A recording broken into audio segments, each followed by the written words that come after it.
Hello students, हम जो BSc final year है कॉम्प्लेक्स एनालिसिस इसके सेकंड यूनिट के बारे में बात कर रहे हैं। सेकंड यूनिट में जो हम कुछ क्वेश्चंस निकाल रहे थे और मैंने आपको बोला था कि आप इनसे रिलेटेड घर पे प्रैक्टिस करें क्वेश्चंस की, तो आपने की होगी। देखिएगा, हम इस चैप्टर में जो फंक्शन का इंटीग्रेशन है इससे रिलेटेड क्वेश्चंस कर रहे हैं।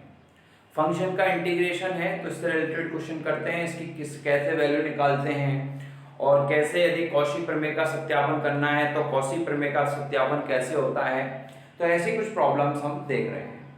हम देखिए कुछ और प्रॉब्लम्स लेंगे अभी, और देखिए हर क्वेश्चंस को तो कराना पॉसिबल नहीं है, लेकिन इंपॉर्टेंट क्वेश्चंस मैं आपको करा रहा हूँ। और जो बच्चे मुझे प्रॉब्लम सेंड करते हैं कि सर इस क्वेश्चन में प्रॉब्लम है बाय व्हाट्सएप, तो मैं उसका सॉल्यूशन भी देता हूँ। देखिए नेक्स्ट क्वेश्चन है क्वेश्चन नंबर 11।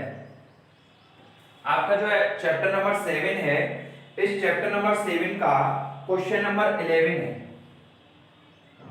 क्वेश्चन नंबर 11 ये कह रहा है कि मान ज्ञात कीजिए। मान ज्ञात करना है किसका? Integration C dz upon z minus ए। dz अपॉन z माइनस ए की हमें वैल्यू फाइंड आउट करनी है, जहां c क्या है? c एक सरल समृद्ध वक्र है। c क्या है? c कोई सरल समृद्ध वक्र है। c क्या है? कोई सरल समृद्ध वक्र है। ये c हो गया, उसकी डायरेक्शन हो गई एंटी क्लॉकवाइज। और z बराबर a जो है वो इस सरल समृद्ध कंटूर C के बाहर स्थित कोई बिंदु है। तो हमें इस इंटीग्रेशन की वैल्यू फाइंड आउट करनी है। तो देखिए सबसे पहले क्या करते हैं कि इसको मान लेते हैं I। तो माना I बराबर ये, तो इंटीग्रेशन C fz dz से यहां fz बराबर क्या आ गया? fz बराबर आ गया 1 अपॉन z माइनस ए। ठीक है, fz बराबर 1 अपॉन z माइनस ए। अब ये इस फंक्शन में जब आप z बराबर a रखोगे तो प्लस a से माइनस a कैंसिल हो जाएगा और ये हो जाएगा इंफिनिटी। मतलब जो फंक्शन है वो क्या हो जाएगा? अपरिभाषित हो जाएगा। इसके अलावा z बराबर z के हर मान के लिए क्या है? परिभाषित है। और ये क्या है? ये क्या है? एक बहुपद फलन है, पॉलिनोमियल फंक्शन है जो कि प्रमेय के रूप में दिया हुआ है। ठीक है, और हम जानते हैं कि जो बहुपद फलन होते हैं वो सर्वत्र विश्लेषक होते हैं। तो देखिएगा, चूंकि फलन fz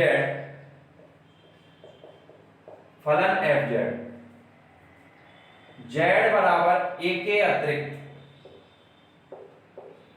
z बराबर a के अतिरिक्त समस्त बिंदुओं पर क्या है? विश्लेषक है। क्यों है विश्लेषक? क्योंकि ये बहुपद फलन है z बराबर a के अतिरिक्त। यदि z बराबर a नहीं रखें, उसके अलावा कोई भी पॉइंट रखें, तो ये क्या है? बहुपद फलन है। और बहुपद फलन क्या होते हैं? सर्वत्र विश्लेषक होते हैं। और z बराबर a कहां है? इस c के बाहर स्थित है, जो कि c के बाहर स्थित है। बाहर स्थित है, अर्थात ये कह सकते हैं ये c के बाहर स्थित हो गया z बराबर a। अतः ये जो क्लोज कंटूर c है, इससे जो परिबद्ध जो क्षेत्र है इसमें ये क्या है? विश्लेषक है। अतः विश्लेषक है। और विश्लेषक है तो क्या लग सकती है इसमें? कॉची समाकलन प्रमेय लग सकती है। कॉची समाकलन प्रमेय का स्टेटमेंट क्या था? आपको याद होना चाहिए कि माना एक से संबद्ध प्रदेश G में C कोई एक समृद्ध कंटूर है, और जो C कोई एक समृद्ध कंटूर है और fz इसमें विश्लेषक है, तो इंटीग्रेशन C fz dz बराबर 0 होता है। अतः कॉची समाकलन प्रमेय तो कॉची समाकलन प्रमेय से क्या हो जाएगा? कॉची समाकलन प्रमेय से इंटीग्रेशन C fz dz बराबर क्या होता है? 0 होता है। यही होता है। तो इंटीग्रेशन सी एफ जेड कितना है ये, तो 1/z minus A D Z बराबर क्या हो जाएगा 0। और यही हमको इसी इंटीग्रेशन की वैल्यू ज्ञात करनी थी और ये हमारा क्या है आंसर है।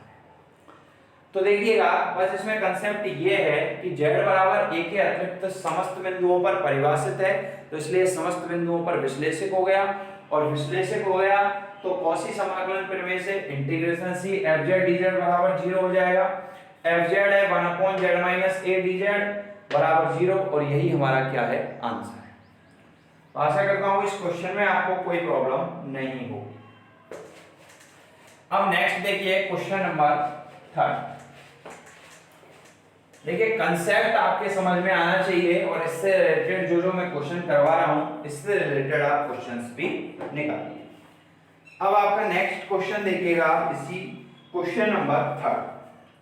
क्वेश्चन नंबर 3 क्या कह रहा है, क्वेश्चन नंबर 3 कि एक इंटीग्रेशन है, integration C dz upon z minus a की होल पावर n और n की वैल्यू है 2 3 4 सोन डॉट डॉट। ठीक है, तो इस इंटीग्रेशन का मान ज्ञात करना है, तो हमने इस इंटीग्रेशन को मान लिया i। तो इस इंटीग्रेशन की वैल्यू फाइंड आउट करनी है, जबकि z बराबर a एक समवृत्त वक्र C के अंदर स्थित है, एक समवृत्त वक्र C के अंदर स्थित है, कि जो z बराबर a है, ये z बराबर a एक समवृत्त वक्र है, समवृत्त वक्र है, सरल समवृत्त वक्र C के अंदर स्थित है। तो ये सरल समवृत्त वक्र हो गया C, इस C के अंदर स्थित है। तो हम कुल मिला के ये कह सकते हैं कि जो C है वो एक सर्कल बन जाएगा जिसका सेंटर होगा z बराबर a और रेडियस होगी कैपिटल R मान लेते हैं। ठीक है, तो एक इंटीग्रेशन इसकी वैल्यू हमें फाइंड आउट करनी है, जहां z बराबर a एक सरल समवृत्त वक्र C के अंदर स्थित है। तो एक सरल z बराबर a ये हो गया, सरल समवृत्त वक्र हमने ये बना दिया इसका, तो अर्थात C क्या हो गया, एक सर्कल बन गया जिसका सेंटर क्या है a और रेडियस क्या है कैपिटल R है, कैपिटल R है। तो C क्या हो गया, C हो गया एक सर्कल की इक्वेशन, तो C क्या हो गया सर्कल हो गया। और मैंने आपको बताई थी कि सर्कल की इक्वेशन क्या होती है कॉम्प्लेक्स में, z माइनस z0 का मॉड, z माइनस z0 का मॉड बराबर कैपिटल R, जहां z0 क्या होता है सेंटर होता है और कैपिटल R क्या होती है रेडियस होती है। तो z माइनस z0, z0 कितना है सेंटर A का मॉड बराबर कैपिटल R, ये होता है। मैंने आपको एक ऐसा ही क्वेश्चन करवाया था। तो z माइनस a का मॉड बराबर r है, तो z माइनस a बराबर, इसको हम कार्तीय ध्रुवीय निर्देशांक में लिखें तो z माइनस a बराबर ये हो जाएगा आपके पास r e की पावर आयोटा थीटा, जहां r क्या है रेडियस मापांक है यानी रेडियस है, और थीटा जो है वो आपका कोणांक है, थीटा आपका कोणांक है। ठीक है, तो z माइनस a, इसके बाद यहां से dz भी निकाल लो आप, तो dz बराबर ये तो 0 हो जाएगा r e की पावर आयोटा थीटा का e की पावर आयोटा थीटा और आयोटा थीटा का आयोटा, तो r आयोटा e की पावर आयोटा थीटा और थीटा का d थीटा। इससे आपको ये किसकी वैल्यू आ गई आपकी dz की वैल्यू आ गई। और जो थीटा यहाँ वेरी करेगा तो थीटा की लिमिट क्या होगी, थीटा की लिमिट होगी 0 to 2 पाई, 0 to 2 पाई। ठीक है, 0 to 2 पाई। देन इंटीग्रेशन बराबर आ जाएगा i बराबर इंटीग्रेशन लिमिट क्या आएगी थीटा की 0 to 2 पाई, 0 to 2 पाई और 1 अपॉन z माइनस a की वैल्यू रखेंगे r e की पावर आयोटा थीटा की whole power n, whole power n, और dz की वैल्यू आ जाएगी r आयोटा e की पावर आयोटा थीटा और d थीटा। देखिए बस कुछ नहीं किया है, वैल्यू पुट कर दी है, इसमें वैल्यू पुट कर दी है। तो देखिएगा i बराबर, देखिए ये r की पावर n है और ये r की पावर 1 है, तो r की पावर 1 माइनस n हो जाएगी ये, तो r की पावर 1 माइनस n, r की पावर 1 माइनस n बाहर आ जाएगी और ये आयोटा भी देखिए बाहर आ जाएगा, इससे क्या हो जाएगा, ये आयोटा भी बाहर आ जाएगा, कोई दिक्कत नहीं है, आयोटा बाहर आ गया। Integration 0 to 2 pi, 0 to 2 pi e की पावर आयोटा, e की पावर आयोटा, e की पावर आयोटा। हाँ जी, अब ये हो जाएगा 1 माइनस n थीटा और ये हो जाएगा d theta, 1 minus iota 1 minus n और ये थीटा और ये हो जाएगा d थीटा, कोई दिक्कत वाली बात नहीं है। यहां देखिएगा कितना था, यहाँ पे आयोटा की पावर e की पावर आयोटा n है और यहाँ पे क्या है, e की पावर आयोटा है, तो आयोटा तो कॉमन आ गया और ये 1 माइनस n थीटा और ये हो गया d थीटा, कोई दिक्कत वाली बात नहीं है, एक सिंपल कैलकुलेशन है बस। अब क्या कर देंगे इंटीग्रेशन, तो r बराबर 1 r की पावर 1 माइनस n आयोटा। अब e की पावर आयोटा थीटा का इंटीग्रेशन होता है e की पावर आयोटा थीटा, तो e की पावर 1 माइनस n और ये हो गया थीटा और ये हो जाएगा आयोटा अपॉन, क्योंकि जो थीटा के मल्टीप्लाइंग होता है वो नीचे आ जाएगा, तो ये हो गया, ठीक है। और ये लिमिट लग जाएगी यहाँ पे, अपर लिमिट, ये लोअर लिमिट हो गई और ये अपर लिमिट हो गई। यहां तक देखिए बिल्कुल एकदम सिंपल कैलकुलेशन हो रही है और आशा करता हूं आपके समझ में आ रहा होगा। अब क्या करेंगे, upper limit minus lower limit, यानी r की power 1 minus n iota upper limit, हाँ जी,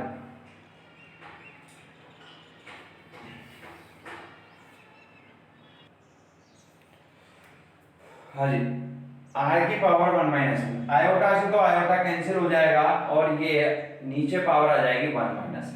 अब इसमें देखिएगा e की पावर आयोटा थीटा बराबर होता है cos theta plus iota sin theta. मैंने आपको फॉर्मूला बताया था, e की पावर आयोटा थीटा का फॉर्मूला होता है cos theta plus iota sin theta.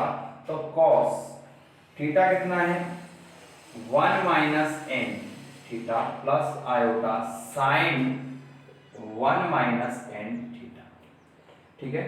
e की पावर आयोटा थीटा तो cos theta plus iota sin theta, okay. और ये हो गया 0 और ये हो गया 2। तो I बराबर r की power 1 minus n upon 1 minus n, upper limit यानी हो गया cos 1 minus n 2 pi plus iota sin 1 minus n और ये 2 पाई, माइनस लोअर लिमिट, तो माइनस cos, देखिए 0 रखोगे आप यहाँ पे, तो cos 1 माइनस n और ये 0 plus iota sine 1 minus n और ये माइनस हो जाएगा और ये 0, कोई दिक्कत वाली बात नहीं है। तो I बराबर r की power 1 minus n upon 1 minus n। हम जानते हैं कि जो cos 2 पाई है इसकी वैल्यू 1 होगी, तो ये 1 हो जाएगी और ये हो जाएगी sin 2 पाई की वैल्यू 0, इसकी हो जाएगी माइनस के 1 और ये हो जाएगी 0, क्योंकि cos 0 की वैल्यू 1 होती है तो -1 और sin 0 की वैल्यू 0 होती है तो 0, तो +1 से -1 कैंसिल हो जाएगा, तो I बराबर आ जाएगा 0 और यही हमारा क्या है आंसर। तो हमें जो इस इंटीग्रेशन की वैल्यू फाइंड आउट करनी थी वो आ गई 0, ठीक है। देखिएगा एक बार इसमें कंसेप्ट बस यही था कि जो C है वो क्या हो जाएगा, सर्कल जिसका सेंटर A हो जाएगा, रेडियस R हो जाएगी और z-a को हमने ध्रुवीय रूप में लिखा तो ये हो गया। थीटा की लिमिट आ गई और ये सारे लिमिट यहाँ पुट कर दी और सॉल्व करके इंटीग्रेशन कर लिया। यहाँ पे बस फॉर्मूला ये लगेगा कि e की पावर आयोटा थीटा बराबर होता है cos theta plus iota sin theta. तो आशा करता हूं ये क्वेश्चन आपके समझ में आ गया होगा, ठीक है। कंसेप्ट आप समझते हुए चलें, कंसेप्ट यदि एक बार में आपके समझ में आ गया तो चाहे भले क्वेश्चन कोई भी आ जा उसमें बस आपको कैलकुलेशन करनी होती है। मेन चीज मैथमेटिक्स में कंसेप्ट समझने का होता है, मैथमेटिक्स में रखने का कुछ भी नहीं होता है। यदि आप कंसेप्ट समझ जाते हैं तो कोई दिक्कत वाली बात नहीं आती। हाँ जी, अब नेक्स्ट क्वेश्चन देखते हैं। देखिएगा क्वेश्चन नंबर 6, क्वेश्चन नंबर 6 ऐसा क्वेश्चन मैं आपको करवा चुका हूं फिर भी इसमें एक इंपॉर्टेंट बात है, इसलिए मैं आपको करवा रहा हूं उसको। एक इंटीग्रेशन है, integration C mod Z square D Z, इसकी वैल्यू हमें फाइंड आउट करनी है। तो इसको हमने मान लिया आई बराबर integration C mod Z square D Z का मान। और जो यहाँ पे सी है, सी क्या है, एक वर्ग है जिसके 4 शीर्ष दिए हुए हैं। तो इसको डायग्राम को बना लेते हैं सबसे पहले। तो एक क्या है, आपको वर्ग दिया हुआ है, ये हो गया एक्स ओ एक्स डैश और ये हो गया वाई ओ वाई डैश। एक वर्ग दे रखा है जिसके शीर्ष 0,0, तो ये एक तो शीर्ष ये है 1,0, तो 1,0, तो इस पॉइंट को मैंने नाम दे दिया P 1,0, 1,1, तो इस पॉइंट को नाम दे दिया मैंने Q, ये हो गया 1,1, और 0,1 और इस पॉइंट ये हो गया 0,1 और इस पॉइंट को नाम दे दिया मैंने R। कोई दिक्कत वाली बात नहीं है। और इन 4 पॉइंट्स को जब मैंने कनेक्ट किया तो एक क्या बन गया, स्क्वायर बन गया। अब ये स्क्वायर बन गया तो एक क्लोज कंटूर बन गया। और ये क्या है, C है, और इस C के एवरेज जो हमें इंटीग्रेशन है इसकी वैल्यू फाइंड आउट करनी है। कोई दिक्कत वाली बात नहीं है, चूंकि z बराबर क्या होता है, x प्लस आयोटा y होता है। x प्लस आयोटा y होता है, सम्मिश्र संख्या होती है z। अब मोड z निकालना है, तो मोड z बराबर क्या होगा, under root x square plus y square. मैंने आपको जब कॉम्प्लेक्स पढ़ाना स्टार्ट किया था तो ये छोटी छोटी सारी चीजें बताई थी कि जो z है उसका यदि हमको मॉड्यूलस यानी मापांक निकालना है तो ये होगा under root x square plus y square. तो यहां से मॉड जेड स्क्वायर बराबर क्या आ जाएगा, ये अंडर रूट हट जाएगा x square plus y square, और dz की वैल्यू क्या आ जाएगी इससे, dx प्लस आयोटा dy। तो देखिए हमें मॉड जेड स्क्वायर की वैल्यू चाहिए थी, ये निकाल ली हमने, dz की वैल्यू चाहिए थी, ये निकाल लिए। देन वैल्यू पुट कर देंगे, तो वैल्यू पुट करने पर i बराबर इंटीग्रेशन c क्या है, c है ये contour o p q r o, तो o p q r o, ठीक है। और ये हो जाएगा मॉड जेड स्क्वायर हो गया x square plus y square, और dz है dx प्लस आयोटा dy। अब इस इंटीग्रेशन की वैल्यू याद करने के लिए हम क्या करते हैं, वही मैं आपको पहले भी कंसेप्ट समझा चुका हूं इस चीज का, कि ये जो कंटूर C है इसको क्या है, पार्ट्स में डिवाइड कर देते हैं, ठीक है, छोटे छोटे पथ ले लेते हैं। तो I बराबर सबसे पहले हम देखिएगा क्या करेंगे, इस फंक्शन का इंटीग्रेशन जो OP वक्र है इसके अनुदिश ज्ञात करेंगे, प्लस PQ के अनुदिश ज्ञात करेंगे, प्लस QR के अनुदिश ज्ञात करेंगे, प्लस RO के अनुदिश ज्ञात करेंगे, ठीक है, ओके। और इन चारों को ऐड कर देंगे तो जो I है यानी इस इंटीग्रेशन की वैल्यू है वो फाइंड आउट हो जाएगी, वो फाइंड आउट हो जाएगी। तो इसको क्या मान लेंगे I1, इसको क्या मान लेंगे I2, इसको I3 और इसको I4। तो सबसे पहले फॉर I1 निकालते हैं, तो ये हो जाएगा अलोंग PQ, अलोंग OP, तो अलोंग OP। तो यहाँ पे देखिएगा x की वैल्यू तो y की वैल्यू तो 0 है, तो y की वैल्यू 0 है तो dy बराबर क्या आ जाएगा 0, और x की वैल्यू हो जाएगी 0 टू और ये हो जाएगी 1, 0 टू 1, ठीक है। अब I2 के लिए अलोंग PQ, अलोंग PQ, तो इसमें आप देखोगे तो x की वैल्यू तो 1 है तो dx तो हो जाएगा 0, और y की वैल्यू है चेंज हो रही है 0 टू 1। अब क्या करेंगे, थर्ड I3 के लिए अलोंग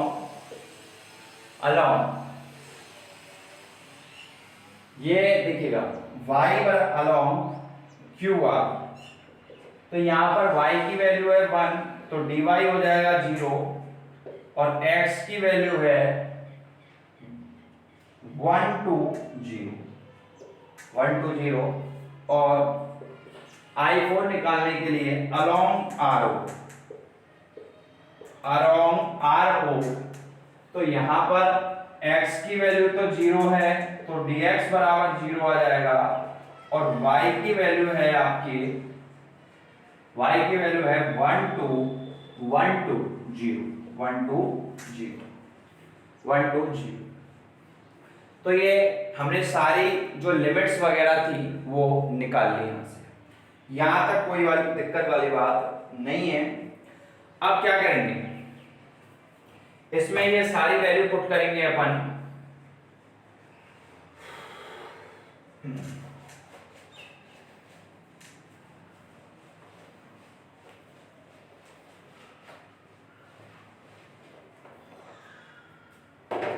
देन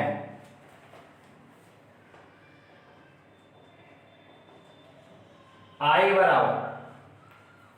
बराबर इंटीग्रेशन OP, तो OP में वेरिएबल कौन है, लिमिट किसकी लगेगी, x की 0 to 1।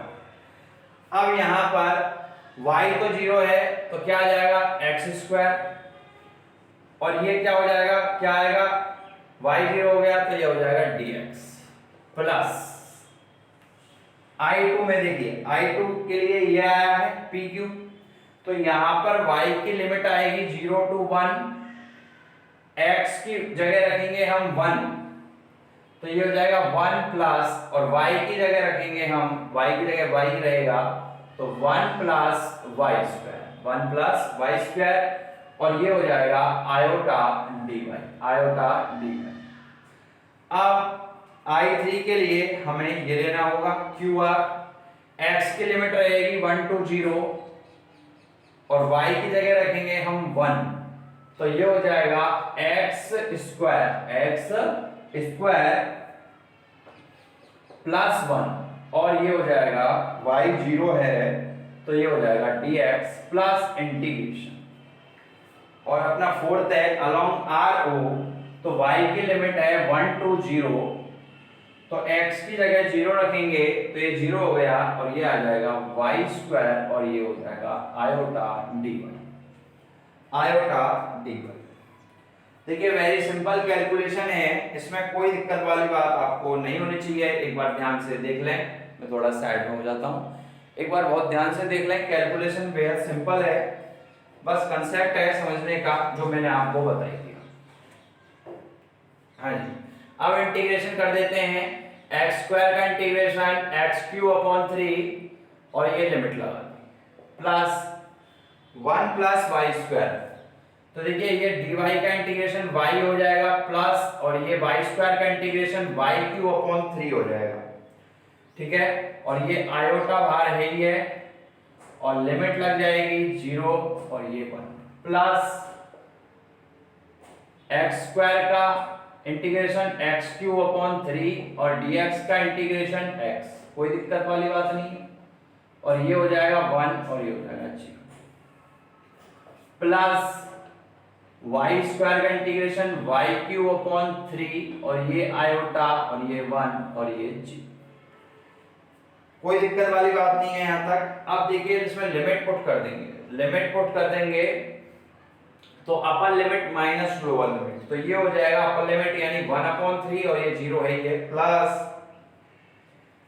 हाँ जी, तो 1 प्लस 1/3 अपर लिमिट 1 है ना, ओके, और ये आयोटा और लोअर लिमिट तो 0 हो ही जाएगी। अब इसमें अपर लिमिट 0 है, lower limit minus lower limit तो माइनस के 1/3 और ये माइनस के 1, upper limit minus lower limit, और इसमें भी वही होगा, अपर लिमिट 0 है, लोअर लिमिट तो माइनस के 1/3 आयोटा और ये माइनस के 1/3 iota, upper limit minus lower, कोई दिक्कत वाली बात नहीं है यहां तक। तो I बराबर हो गया यहां से, I बराबर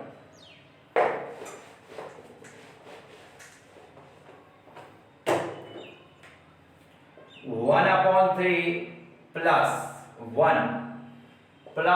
1/3 आएगा, ये माइनस के 1/3 -1 और ये माइनस के 1/3 आयोटा +1/3 आयोटा से -1/3 आयोटा कैंसिल हो जाएगा। +1/3 आयोटा से -1/3 आयोटा कैंसिल हो जाएगा। इस आयोटा का 1 से मल्टीप्लाई करेंगे तो ये आयोटा यहाँ आएगा।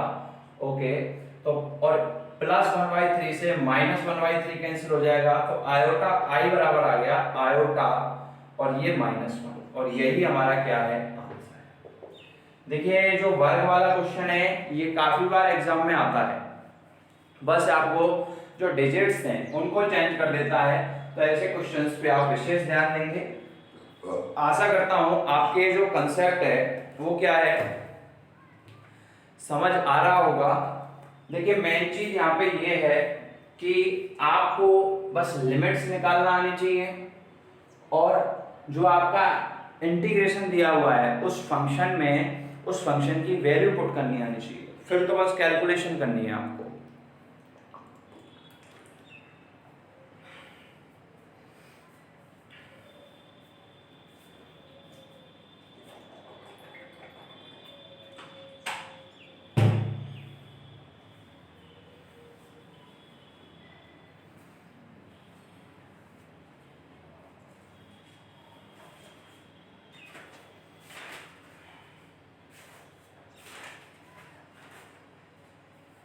हाँ, इसके बाद नेक्स्ट क्वेश्चन है, क्वेश्चन नंबर 2 देख लीजिएगा। क्वेश्चन नंबर 2,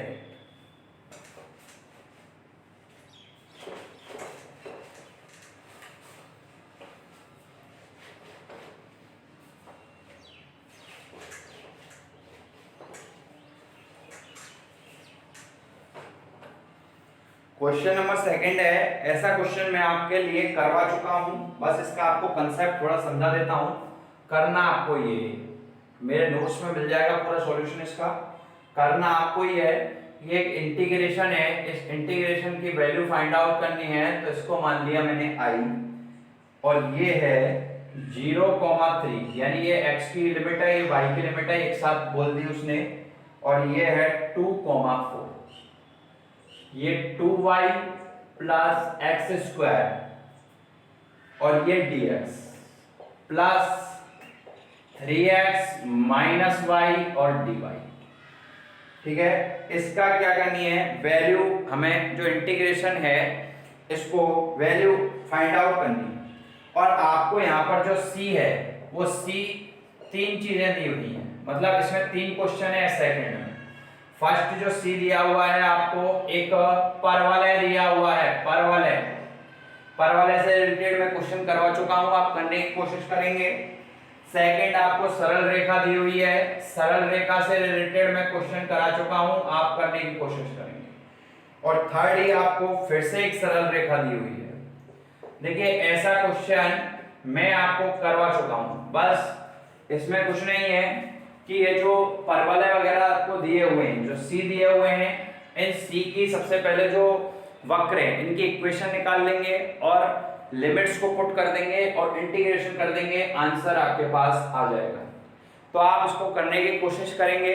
यदि नहीं होता है तो मैं नेक्स्ट क्लास में मींस कल करवाऊंगा, और इसका जो सॉल्यूशन है वो मेरे नोट्स में, जो क्लास नोट्स आपको डेली मिलते हैं पीडीएफ की फॉर्म में, उसमें मिल जाएगा इसका सॉल्यूशन, तो आप करने की कोशिश करेंगे। देखिए ये जो क्वेश्चंस हैं वो यहीं तक हम कंप्लीट करवाते हैं आपको। देखिए क्वेश्चंस और आप निकालने की कोशिश कीजिए, क्योंकि मैं सारे क्वेश्चंस मैंने जितने हो सकते थे उतने आपको करवाने की कोशिश की। यदि किसी क्वेश्चन में प्रॉब्लम है तो आप एक एक क्वेश्चन को अच्छे से सॉल्व कीजिए, प्रॉब्लम है तो मेरे को बताइए, ठीक है। ओके, आज की क्लास हम यहीं पे कंप्लीट करते हैं। देखिए प्लीज आप इन वीडियोस को ज़्यादा से ज़्यादा लाइक, शेयर और सब्सक्राइब कीजिए, ठीक है।